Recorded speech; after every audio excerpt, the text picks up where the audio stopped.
Good morning, good afternoon, good evening. When Emerson Mnangagwa took over from Robert Mugabe following the 2017 military coup, he was cocksure he was going to revive the economy. He really believed he had what it takes to make Zimbabwe prosperous. He hit the ground running with his Zimbabwe open for business. I don't think he even doubted that there could be anything else other than economic success. He expected the investors to flood into the country and kick the nation's economy. It took him about 6 months to realize that the floodgate of investors was not coming in. And then another 6 months for him to come up with his own idea. Zimbabwe inovakwa nevene vayo. And he has pushed that idea so hard that the nation is being bombarded by all these reports of projects being commissioned, you name it. The reality is Zimbabwe's economy is actually in a mess. Corruption was bad during Mugabe's time, but it's even worse under Mnangagwa. All these projects that he is advertising and promoting, most of them, they are costing an arm and a leg, and others are more wishful thinking than reality.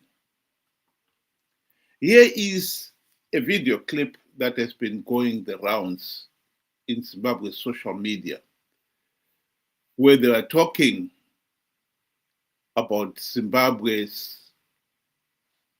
how Zimbabwe's Vision 2030 is but a mirage.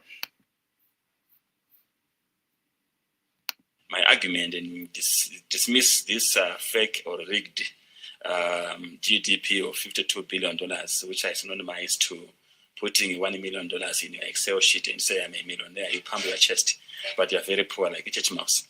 So where we sit here is that in 2018, when the Minister of Finance assumed office as our Minister of Finance, poverty levels in terms of people who are in extreme poverty, it was 29% of the population in extreme poverty. Today, it's 49%. So you see now the challenge.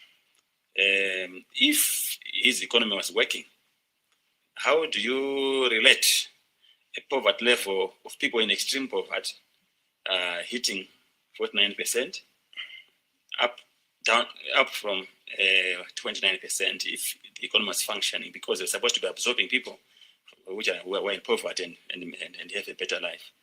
Now, let's look at jobs, people in the informal sector. I want to stop there just for purpose of continuity. In 2019, about 76% of the population were employed in the informal sector. And in his National Development Strategy 1, the Minister of Finance set 70% by 2025 as the people who should be employed in the informal sector, which means he would have moved up 6% from the informal sector to formal sector through economic transformation, which means 30% of the population will be working in the formal sector. Now, where we sit, according to Zimstad's report, 87.7% of the population are working in the informal sector. Then that is the reality. Good day to you and good day to our viewers. Thank you for joining us. Last week, I was left in a state of disgust and shock. There was the pre-budget parliamentary discussions that were happening, and you know, Mr. Mtulingiwe says we have already achieved Vision 2030. Eh, That was it.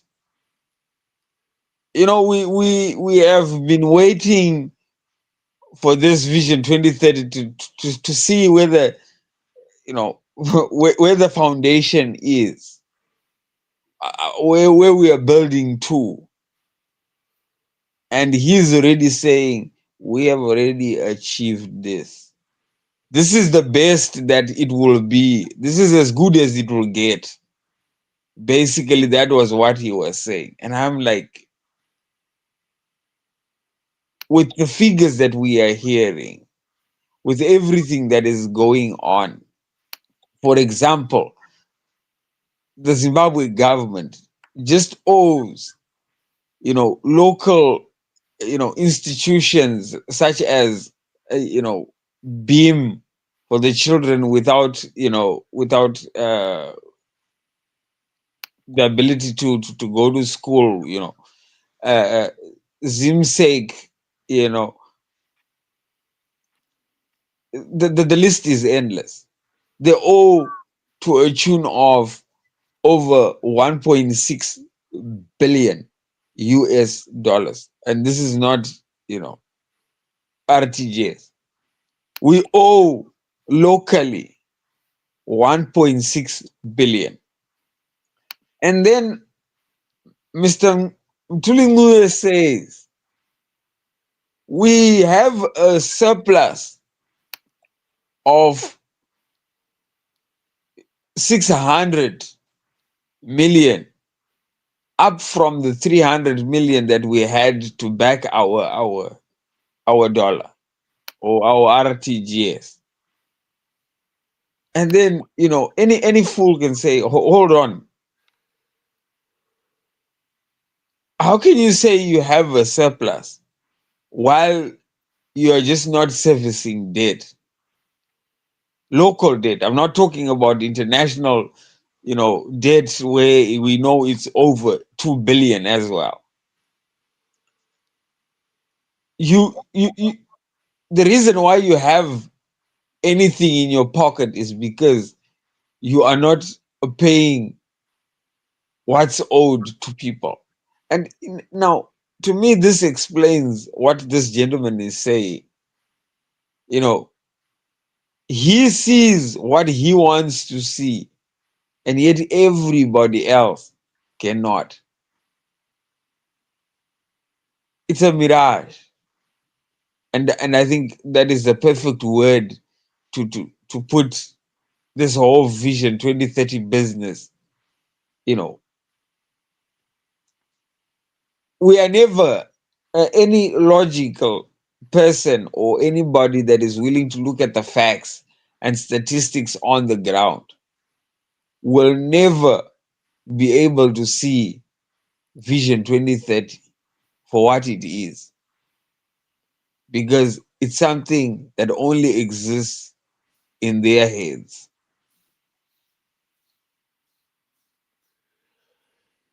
Well, to just explain to those people who may not be aware of what this Vision 2030 is supposed to be. Vision 2030 is Zanu PF saying that Zimbabwe's GDP per capita would be that of an upper middle income nation by 2030. At the present moment, Zimbabwe's GDP per capita is 2,000 US dollars compared to that of, say, South Africa, which is 6,000 US dollars per capita. Botswana is even better. It's 8,000 US dollars per capita. What Zimbabwe is saying is, and both South Africa and Botswana are considered to be an upper middle income nations. What Zanu PF is saying is they expect the country's GDP per capita to increase from 2,000 to 6,000 in the next 5 years. What is interesting here is Mnangagwa has already been in power for 8 years. And the GDP per capita of the country has not moved. And he expects us to believe that in the next 5 years, it will go up 3 times as much. This is just nonsense. It will not happen. And this is the reality in Zimbabwe. If anything at all, it will go down. Because what the gentlemen were talking about there is that the informal sector, the problem with that is that it does not generate much wealth. Most people in the informal sector, they live from hand to mouth.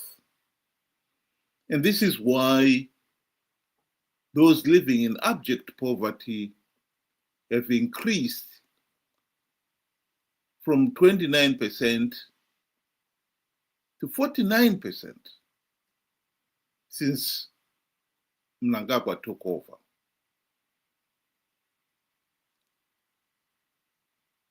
And that movement means the GDP per capita is falling, not increasing. And so this mirage of 2030 Zimbabwe becoming an upper middle income nation is a mirage in the sense that you will never get it. As you move closer to it, it seems to be moving further and further away because it's not there. It's imaginary. This is the problem we have in Zimbabwe.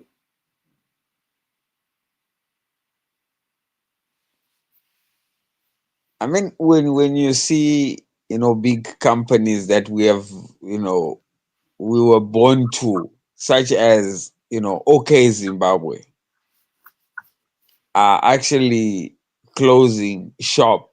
We know, for example, TM closed. They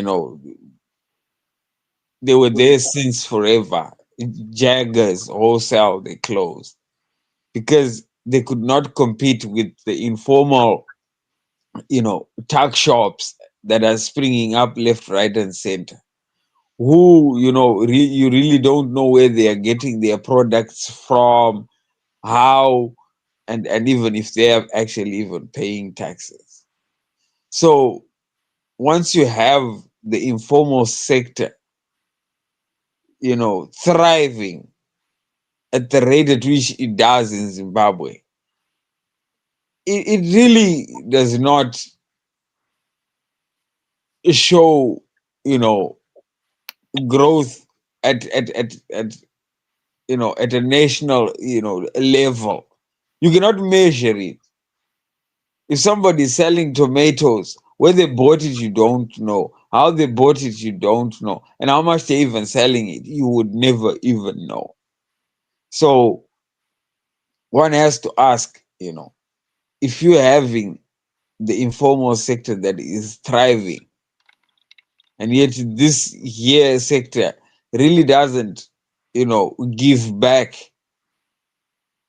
and cannot be accounted for, are we really,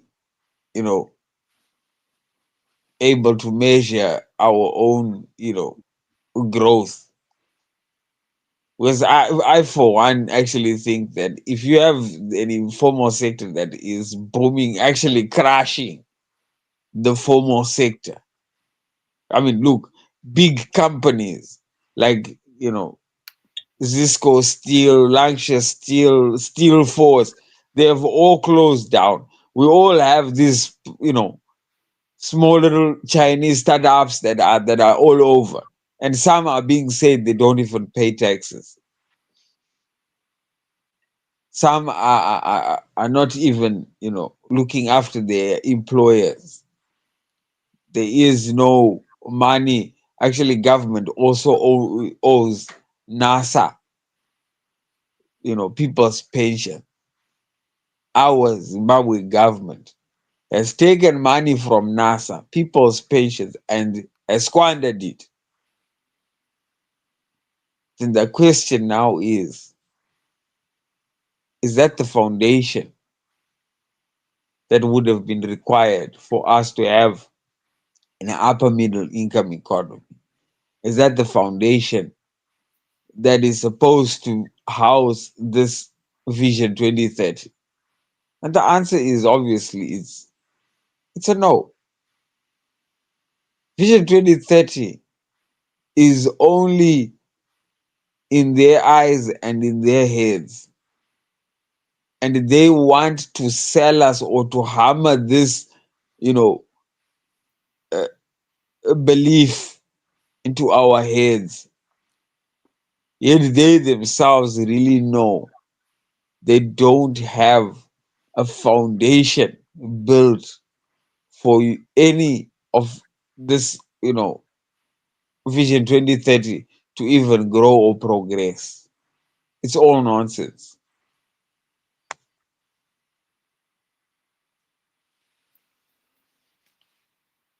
I'd like to give my closing remarks on this issue on the way forward. As long as Zimbabwe remains a pariah state, ruled by corrupt, incompetent, and tyrannical thugs who are in power only because they rig elections, the truth of the matter is the country is going nowhere. Some of these projects that Mnangagwa goes to town praising, in his State of the Nation address, he was very proud of Trababalas, traffic interchange. And yet when you sit down and look at it, you find the cost of that project was an arm and a leg to the nation. With the same amount of money, the nation could have built not only that interchange, but probably another 200, 300 kilometers of motorway with proper management. The two gentlemen in this program, one of the projects they talk about is also, for instance, the building of the dam. How one dam has costed 700 million US dollars. And yet when you look at the size of the dam, it doesn't make any sense at all. When you compare to other dam projects in other countries. So the most important issue here to remember is that Zimbabwe's economy will never revive as long as we have got a corrupt, incompetent, and tyrannical regime that is not accountable to the people. We need to cure ourselves of the curse of rigged elections and bad governance. And the cure, we've said it on this platform and we'll say it again. Ideally, we want free, fair, and credible elections. We will not get free, fair, and credible elections in 2028 because no meaningful reforms have been implemented or are going to be implemented or can be implemented between now and then. What we can do in 2028 is make sure that we do not participate in our millions to give the regime legitimacy. This point must be hammered home again and again and again, because that is our only hope. Forget Vision 2030, it's a mirage. Even the regime itself is finding it impossible to sell something that is not even there. Ben, do you want to give your closing remarks? You know, the more you continue lying to yourself over and over and over again, you start to believe in your own lie. You get a real genuine conviction that what you are doing is the truth. And this is what I think Zanu PF is all about. They have been doing this for a very long time. And it has gotten to an extent where themselves and their members actually believe that Vision 2030 exists. Such, that whatever small little development that happens, it's Vision 2030. It's progress. No matter how foolish it is, no matter how absurd it is, like you're mentioning $200 million, you know, dam, and then you find that dam could be the size of, a small little pond compared to what it could have actually built. The same thing with the Trababulas. You could have done so many things. I mean, we have seen the Bulawayo Victoria Falls Road, and that could have gone there and addressed, because look, this is tourism. That's one of the wonders of the world, and people travel to go there. That is, it sells Zimbabwe, and it shows the world who we are. If people arrive to potholes and dust roads on leading to a big wonder of the world, surely it's that's a picture they will take to say this is Zimbabwe, guys. And the only reason why they're fixing that road now is because there were white families that were taking themselves pictures in these big potholes the size of big ditches. So we have a problem that we have a Zanu PF that I think has lost its marbles. They really believe or want to believe that whatever they're doing is big, yet they are just a group of underachievers who will make noise for building a mud bakery. If we remember the likes of Opam Chikunguri, they commissioned a mud bakery. President Mnangagwa went to commission Kudzanai Public Terminus toilet. This just shows the people who we are dealing with. Very, very little ambition. So we've got a problem. And I like the way you addressed to say we have to start looking at the bigger picture. And the bigger picture is the 2028 election. There's no reforms that can be implemented now, but we can turn things and turn our fortunes by not presenting ZANU PF with legitimacy. We should not participate in rigged elections. Once we participate in rigged elections, we are rubber stamping, Zanu PF's legitimacy and our continued suffering. So the onus is still on us. The ball is still in our court. Do we want to continue with the Zanu PF, delusional as it is? Or are we going to say enough is enough? Let's try another path. This is the question that I leave to each and every one of us. Thank you. Thank you very much. Just a quick reminder to everybody that we will have the Saturday and Sunday evening programs open to the listeners to join in. The link is being shown at the bottom of your screen there.